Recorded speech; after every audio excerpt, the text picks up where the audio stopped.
Total You family. April here, also known as Part-Time Farmer, your Total You fresh eating coach. Today we have a really fun recipe. We are going to be making sweet potato brownies. Not everything that I make is low calorie or low fat. I mean, sometimes we all have cravings for snacks or treats, or this is basically a version of brownies that has less stuff in it and real whole food ingredients. So we're going to start off with one large sweet potato. You can cook this two different ways. You can poke some holes in it and roast it in the oven, which will then require that you remove the skin after you take it out of the oven.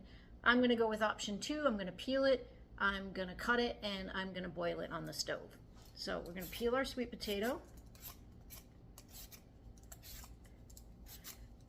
I've also done it with purple sweet potatoes, which I grow in my garden, but for today I'm going to use a store-bought sweet potato.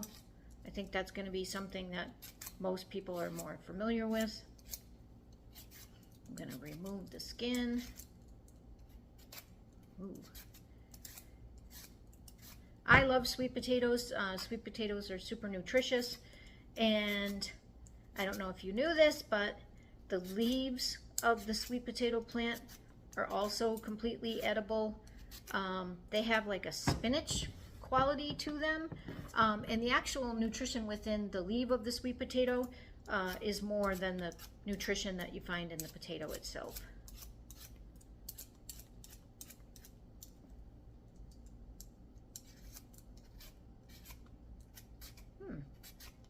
Okay, we're just about there.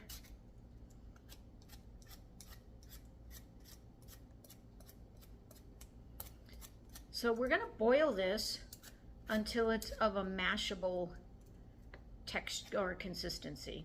You know, just like you're making mashed potatoes, we're going to use our fork and mash up this sweet potato after it's cooked. So I'm going to move all my skins aside.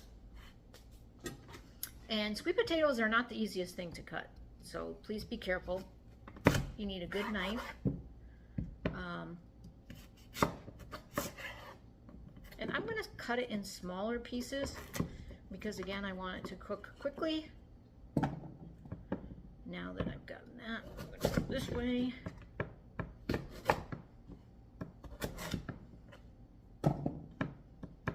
And, you know, when you're cooking anything like this, you want to try to create pieces that are somewhat similar in size. That way when they're cooking, they will be ready or done cooking around the same time.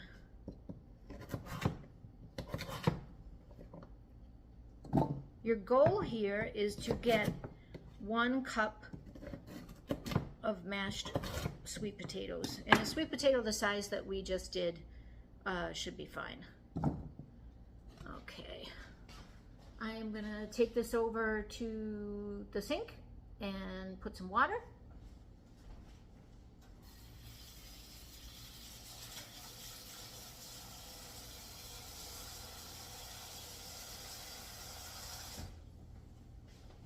Again, it's just like you're making mashed potatoes.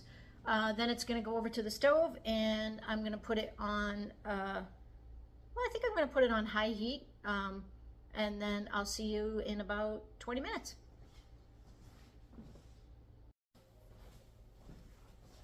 All right, welcome back. Our sweet potatoes are cooked, so I'm just going to go through the list of the rest of the ingredients with you. We're going to use a ½ teaspoon of ground cinnamon, 2 teaspoons of vanilla extract, ½ teaspoon of baking soda, not baking powder, 2/3 cups of cocoa powder, 2/3 of a cup of pure maple syrup, bowling basket or 1 cup of chocolate chips, a teaspoon of coarse sea salt, a cup of almond butter, 2 eggs, and of course our sweet potatoes. All right, let me move this out of the way and we will get started.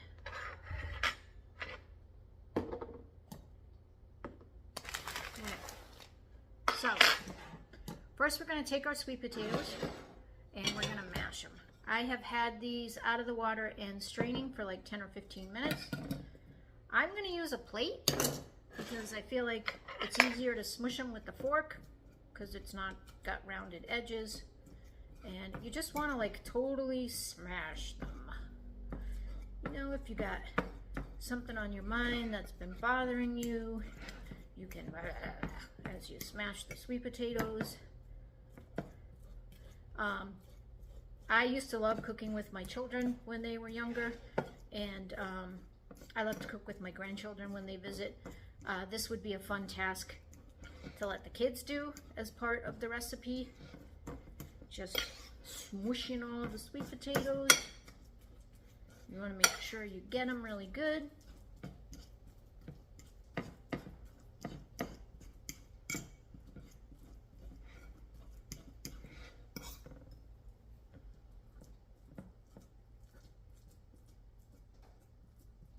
Oh, oops, I forgot to preheat my oven. 1 minute.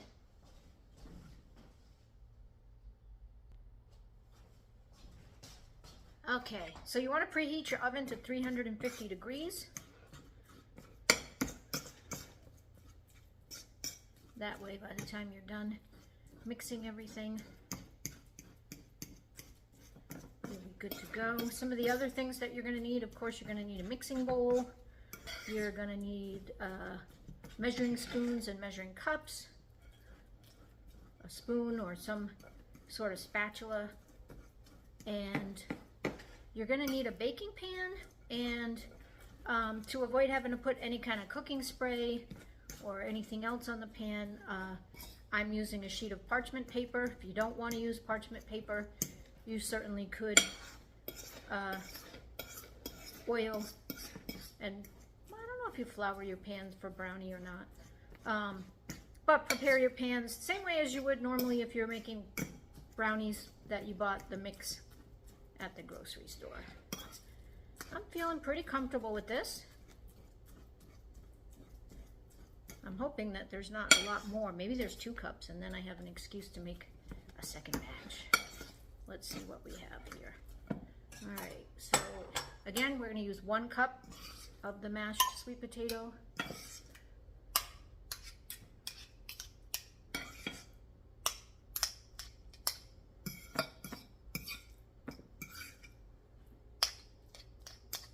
Want to make sure it's in there really good.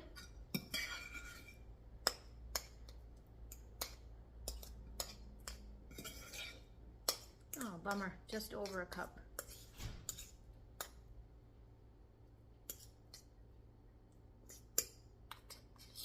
Okay, let me get this out of my way.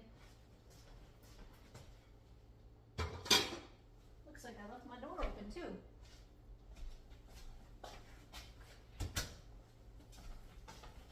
One second.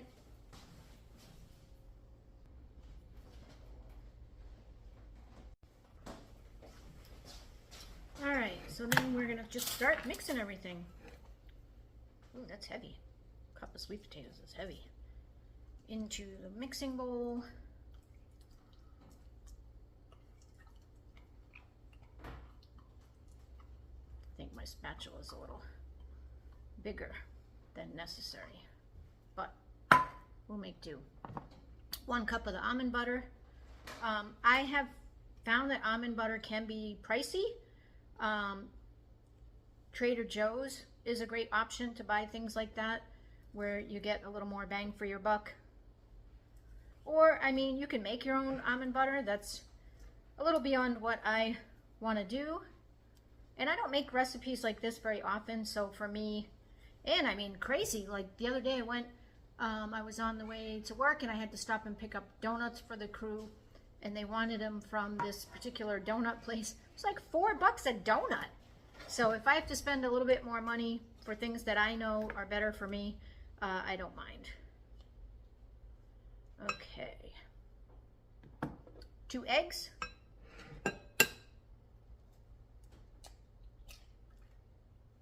Minus the shells, please.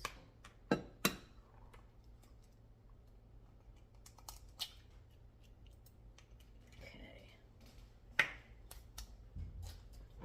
2/3 cup of the pure maple syrup. This is the real deal. I didn't have a great year with the bees this year, or I might try substituting the maple syrup with some of my honey. I had a bear that visited and decided that all of the honey was going to be for him. I couldn't find a 2/3 cup in my drawer, so I just have a 1/3, so I'm going to do 2. 1, ooh, 2, and there we go. Oops, no, that's going to have to be washed. I'm going to set that aside. Okay, then we're going to go 2/3 cups of cocoa powder.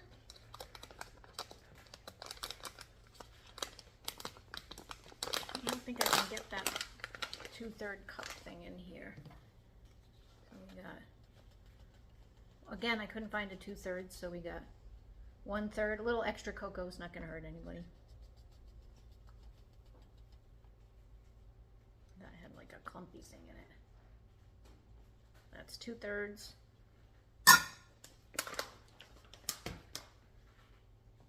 2 teaspoons of vanilla extract. I know vanilla extract is not natural. It is what it is. 2 teaspoons.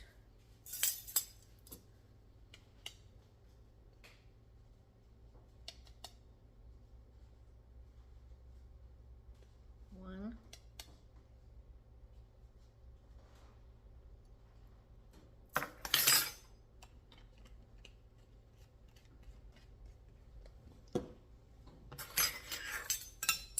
Half a teaspoon of cinnamon powdered, or powdered cinnamon.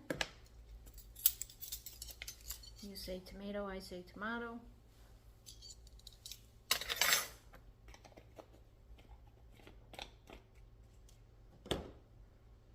Half a teaspoon of baking soda, not baking powder. Let's see.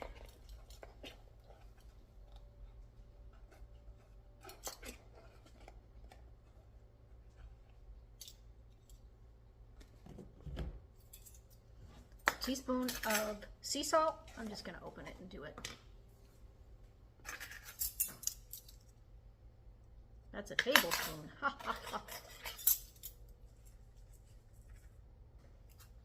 Okay.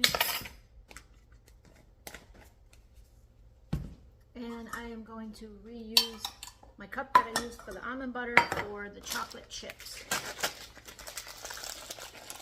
Oh, I'm going to mix it first and then I'll add the chocolate chips. Mushy. Oh, the almond butter is not so easy to mix.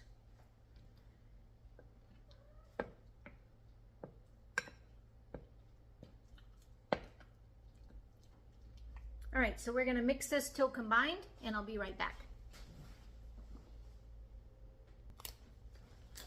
Okay, I'm back, and as you can see, we're all mixed. Looking yummy. I cleaned up a little bit too. Let me grab some scissors because I've been trying to open these. So the recipe calls for a cup of chocolate chips.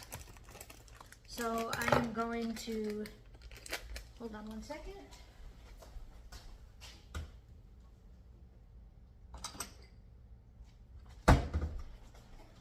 I am going to measure out a cup, and then I'm going to put a few aside because most of the cup is going to go in the recipe, but then I want to sprinkle some chocolate chips on top.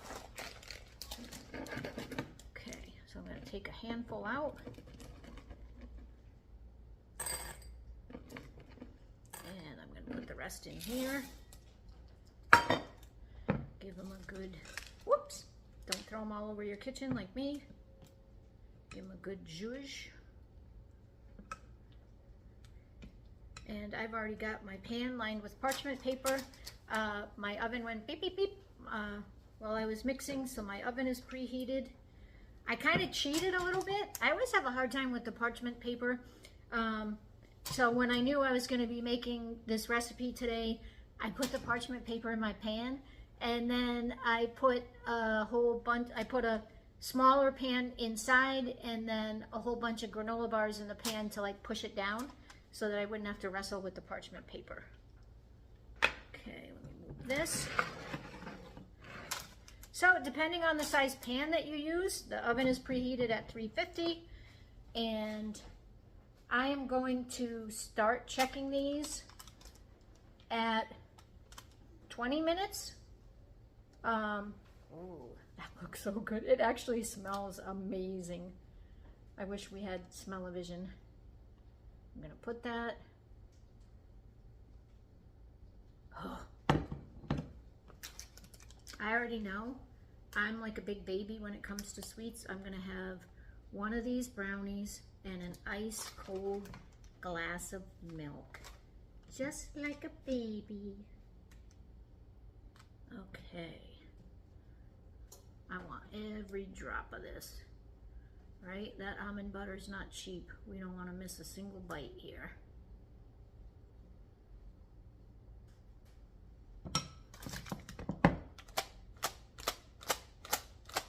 Get the air bubbles out.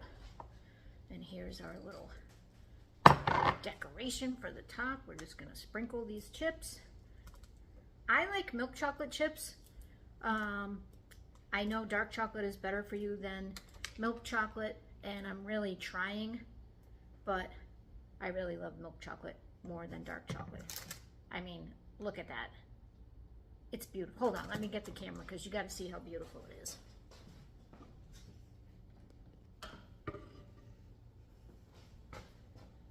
I mean, come on. All right, so we're gonna get it in the oven. I'm gonna pause while it bakes, and then I will be back. I'm gonna start checking it, you know, with the toothpick method at 20 minutes, but I'm thinking it's gonna take between 25 and 30 minutes to cook. So I'll see you in a few. All right, we're back, fresh out of the oven. Look at that.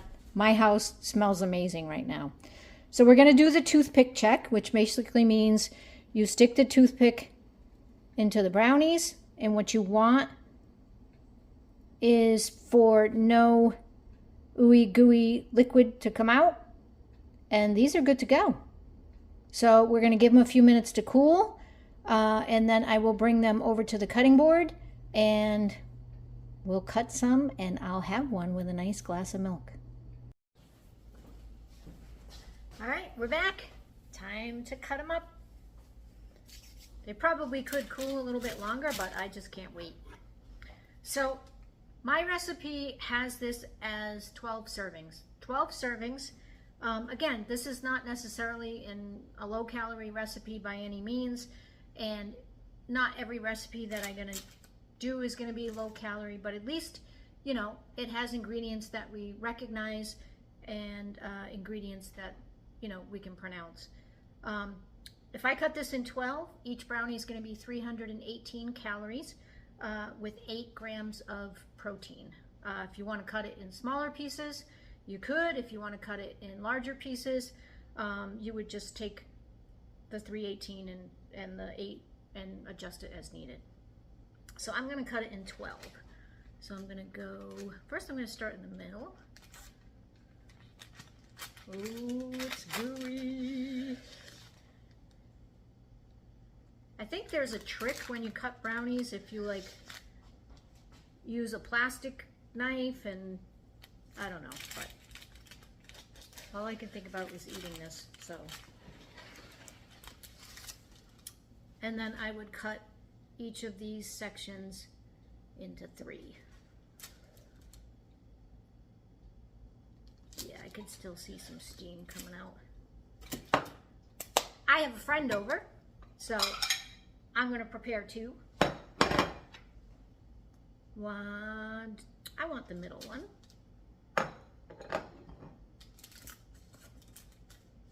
I guess I should do my friends first. Oh, look at it. Again, there's still steam coming out of here.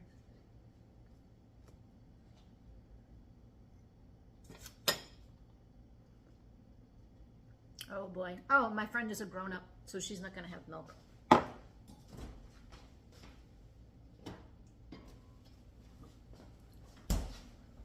I, on the other hand, am going to pour myself a big glass, if I can open it. whole milk. My preference is to drink organic whole milk. I don't have concerns about consuming dairy or fat or things like that. I try to focus more on how the item has been produced. And again, this is organic. And that's it. So take a look. I'm gonna give you a close-up. Look at that ooey gooey brownie, chocolate chips. I'm gonna go have my snack. Have a great day.